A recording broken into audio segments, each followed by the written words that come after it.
सभी को good morning. मैंने पिछला क्लास में नदी के बारे में और परियोजना के बारे में मैंने बताया था। आज जो टॉपिक है ये झारखंड की विद्युत परियोजना। हमारे लिए विद्युत बहुत ही अति आवश्यक है। किसी भी उद्योग के लिए विद्युत के बिना हम काम नहीं कर सकते हैं। हमारा घर में भी हम क्या विद्युत के बिना काम नहीं कर सकते। तो विद्युत हमारे जीवन के लिए, हमारा आर्थिक विकास के लिए भी विद्युत क्या है, बहुत ही जरूरी है। अब हम एक झारखंड का जो विद्युत परियोजना है उसके बारे में हम चर्चा करते हैं। ऊर्जा की प्राप्ति का एक प्रमुख स्रोत क्या है, विद्युत है। हमारा झारखंड में जो ऊर्जा की जो प्राप्ति हो रहा है ये क्या है, प्रमुख स्रोत क्या है, विद्युत है। राज्य में स्थापित क्षमता, हमारा राज्य में जो स्थापित क्षमता जो है उसमें कितना है, 2590 मेगावाट है। कितना है, 2590 मेगावाट है। राज्य में प्रति इकाई खपत, राज्य में जो प्रति इकाई का जो खपत है वो तुम्हारा 200 किलोवाट है। परंतु जो राष्ट्र का जो औसत खपत है वो कितना है, 450 किलोवाट है, जो कि हमारा क्या है, इस आधा से भी क्या है, कम है। औसत से भी क्या है, कम है।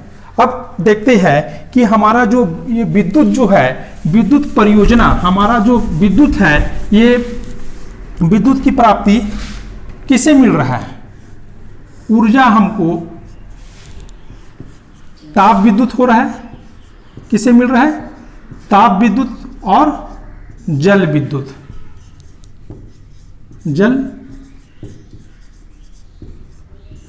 ताप विद्युत किसे कहेंगे, पहला नंबर ताप विद्युत किसको बोलेंगे, जो कोयला के माध्यम से जो बिजली मिलता है, विद्युत मिलता है, उसे हम क्या बोलेंगे, ताप विद्युत के अंतर्गत में हम इसको रखते हैं। तो हम क्या लिखेंगे इसको ब्रैकेट में, कोयला। कोयला से जो हमें क्या मिल रहा है, विद्युत मिल रहा है, उसे हम क्या बोलेंगे, ताप विद्युत बोलेंगे। और जल विद्युत किसे बोलेंगे, जो जल के द्वारा जो ऊर्जा मिलता है या विद्युत मिलता है उसे हम क्या बोलेंगे, जल विद्युत बोलेंगे। यानी क्या लिखेंगे इसमें, जल के द्वारा, यानी क्या, पानी को यानी जल को क्या करते हैं, ऊंचा क्षेत्रों से क्या करते हैं, नीचे गिराते हैं। और नीचे क्या लगा होता है, टरबाइन लगा हुआ होता है। पानी जब ऊपर से नीचे गिरता है तो टरबाइन क्या होता है, गोल गोल क्या होता है, घूमने लगता है। उससे हमारा क्या होता है, बिजली का उत्पादन हो जाता है। उसे हम क्या बोलेंगे, जल विद्युत बोलेंगे ना, जल के द्वारा विद्युत का उत्पादन। अब हम एक एक करके चलेंगे। क्या है, ताप विद्युत। ताप विद्युत के अंतर्गत में हम एक नंबर में हम बोलते हैं बोकारो ताप विद्युत। आप लोग भी लिखते जाइएगा, बोकारो ताप विद्युत। इसका 2 नंबर है चंद्रपुरा ताप विद्युत। 3 नंबर है पतरातू ताप विद्युत। 4 नंबर है तेनुघाट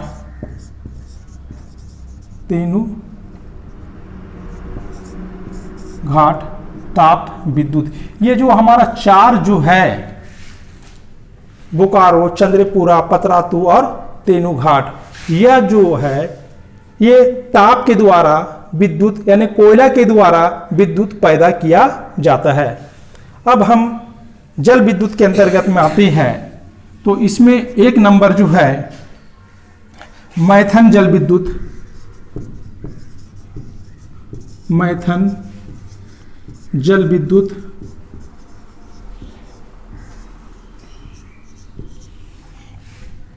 2 नंबर आते हैं तिलैया जल विद्युत। 3 नंबर आते हैं बाल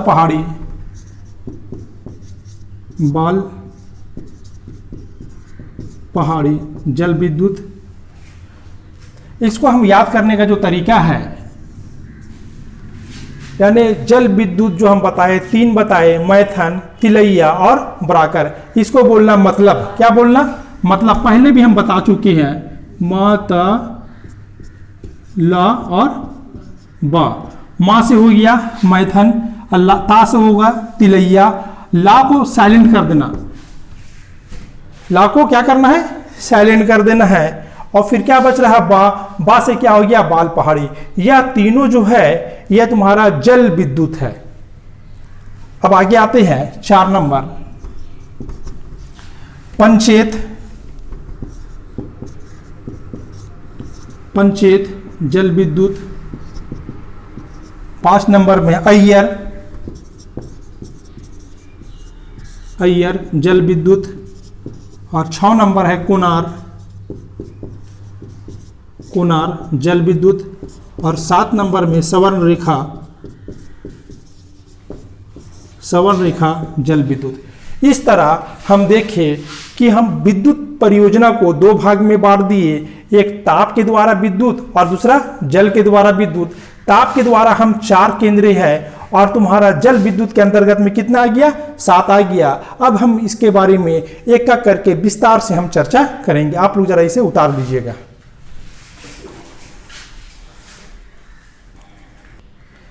अब हम चलते हैं ताप विद्युत। ताप विद्युत क्या है, कोयला पर आधारित है। उसमें से 1 नंबर जो है बोकारो ताप विद्युत। तो यह बोकारो ताप विद्युत है, यह कोयला पर आधारित प्रथम ताप विद्युत केंद्र है। परीक्षा में पूछेगा कि कोयला पर आधारित या कोयला पर आधारित प्रथम विद्युत केंद्र कौन है, तो हम क्या बोलेंगे, क्या बोलेंगे,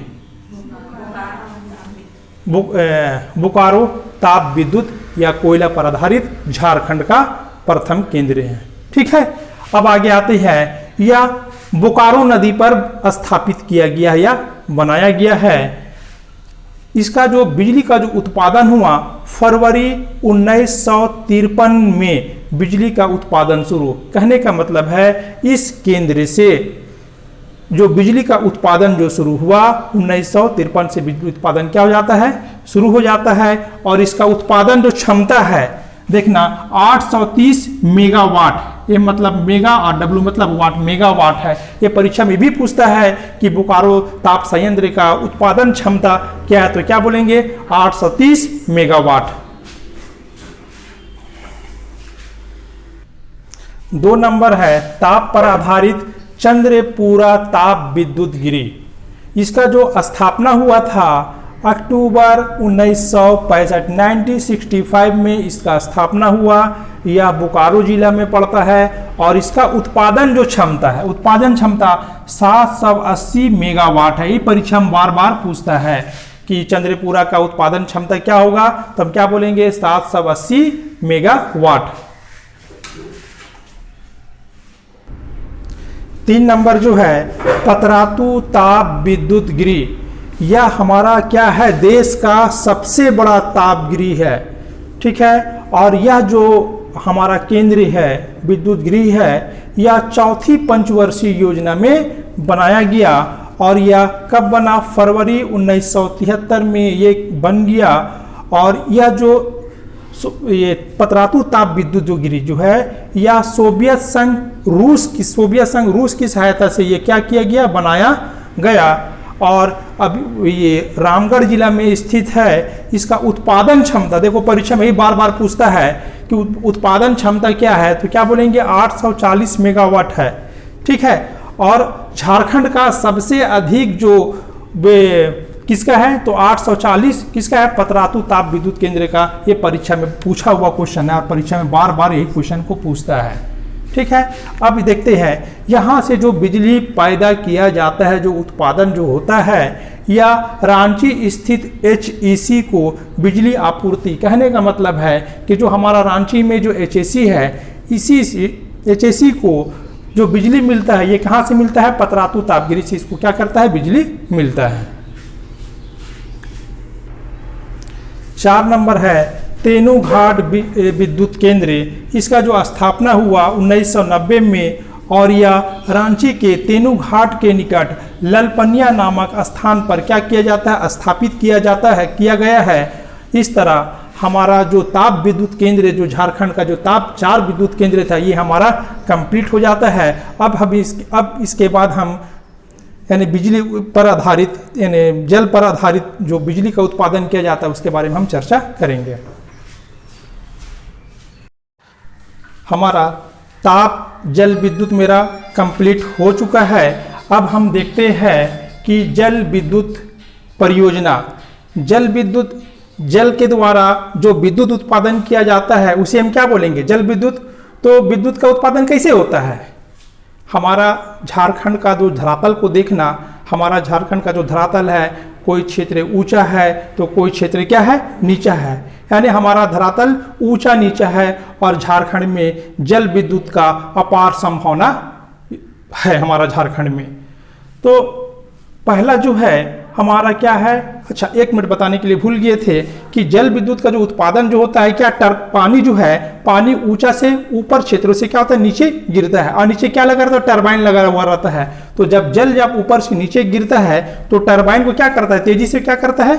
घुमाता है, जिससे हमारा बिजली का उत्पादन आसानी से हो जाता है। उसमें से अभी 1 नंबर में हम चर्चा करेंगे तुम्हारा तिलैया जल विद्युत केंद्र। ठीक है, तिलैया जो है ये दामोदर नदी घाटी के अधीन यानी डीवीसी के अधीन है और इसका स्थापना फरवरी 1953 में इसका स्थापना हुआ था और यह प्रथम जल विद्युत केंद्र तिलैया में स्थापित किया गया। झारखंड का प्रथम जल विद्युत पूछेगा परीक्षा में तो हम क्या बोलेंगे? तिलैया, है ना। तिलैया जल विद्युत या झारखंड का क्या है? प्रथम जल विद्युत केंद्र है। अब यह बराकर नदी पर स्थित है। परीक्षा में ये भी पूछता है तिलैया किस नदी पर है? तो क्या बोलेंगे? बराकर नदी पर है। और कौन सा जिला में है? तो क्या बोलेंगे? कोडरमा जिला में स्थित है। तिलैया जल विद्युत का जो उत्पादन क्षमता है यह तुम्हारा 60,000 किलोवाट है तिलैया का। ठीक है, अब हम 2 नंबर आते हैं। 2 नंबर आते हैं ये तुम्हारा मैथन जल विद्युत केंद्र। यह भी जो मैथन जल विद्युत केंद्र है यह भी तुम्हारा डीवीसी के अंतर्गत आता है। दामोदर नदी घाटी के अधीन ये भी आता है। इसका जो स्थापना हुआ था अक्टूबर 1957 में इसका स्थापना हो जाता है और यह भी जो है बराकर नदी पर स्थित है, बनाया गया है। जिला यह धनबाद पड़ता है और इस यानी मैथन जल विद्युत केंद्र का सबसे बड़ा जो विशेषता है यह गैर टरबाइन पर आधारित विद्युत केंद्र है। यह परीक्षा में पूछेगा गैर टरबाइन पर आधारित कौन सा विद्युत केंद्र है? तो हम क्या बोलेंगे? मैथन जल विद्युत केंद्र। यह किस पर आधारित है? क्या बोलेंगे? गैर टरबाइन पर। किस पर बोलेंगे? गैर पर। अब आगे चलते हैं। इसका जो उत्पादन क्षमता है देखना 60,000 किलोवाट। ठीक है, और इससे पहले हम क्या बताए थे? तिलैया बताए थे ना।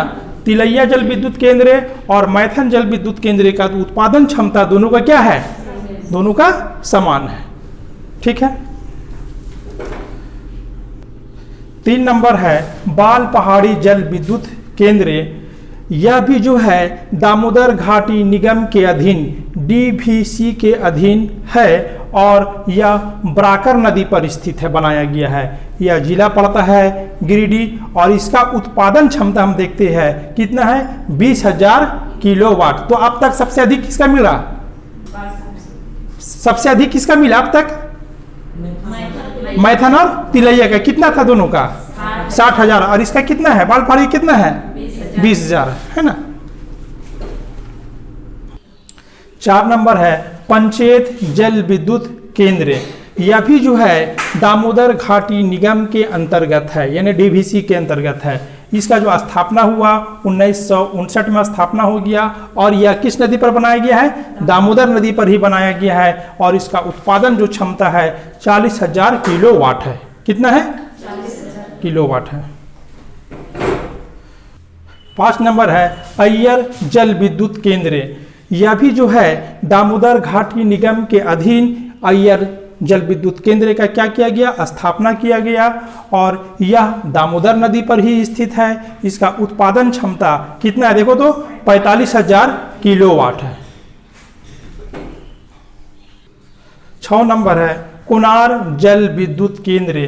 कुनार जल विद्युत केंद्र दामोदर घाटी निगम के अंतर्गत है और इसका जो स्थापना हुआ 1955 में इसका स्थापना हो जाता है और यह बराकर नदी पर बनाया गया है। जिला हजारीबाग पड़ता है और इसका जो उत्पादन क्षमता है देखना कितना है?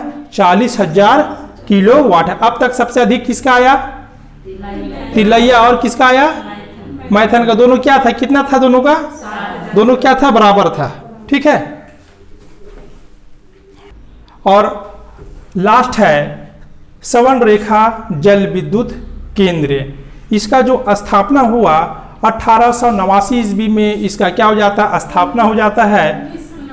सॉरी 1989 ईस्वी में इसका स्थापना हो जाता है और यह रांची जिला के ओरमांझी प्रखंड में यह स्थित है। हुंडरू जलप्रपात, बताओ हुंडरू जलप्रपात किस नदी पर बना हुआ है? हुंडरू जलप्रपात जो है सवर्ण रेखा नदी पर बना हुआ है और इस जलप्रपात से हमारा 120 क्या है किलोवाट जल विद्युत का क्या हो जाता है, उत्पादन होता है। एक सवाल तुमसे पूछते हैं कि सवर्ण रेखा नदी का उत्पत्ति कहाँ से होता, किस जगह से होता है? रांची के पिस्का नगरी से उत्पत्ति होने के बाद यह किधर की ओर जा रहा है? पूरब की ओर जा रहा है। और कहाँ जाके गिर रहा है? बंगाल की खाड़ी में गिरता है। क्या विशेष, स्वतंत्र रूप से गिर रहा है, क्या विशेषता है इसका? ये क्या मिल रहा है? स्वर्ण मिल रहा है, सोना मिल रहा है और स्वतंत्र रूप से बंगाल की खाड़ी में जा गिरती है, इसकी सबसे बड़ी विशेषता है। मगर आज हम लोग क्या पढ़े?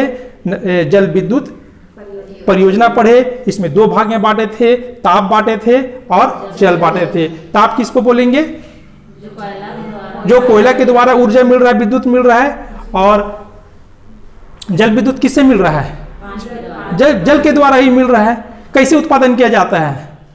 ऊपर से गिराने पर पानी ऊंचा से तो नीचे क्या रहता है? टरबाइन क्या होता है? इससे क्या मिलता है? बिजली। कहीं पर दिक्कत? कहीं पर अगर दिक्कत होगा तो तुम कमेंट बॉक्स में जाकर जरूर मुझे बताना। और वीडियो अच्छा लगता है तो लाइक करना, सब्सक्राइब करना। आज यहीं तक क्लास समाप्त कर। Thank you.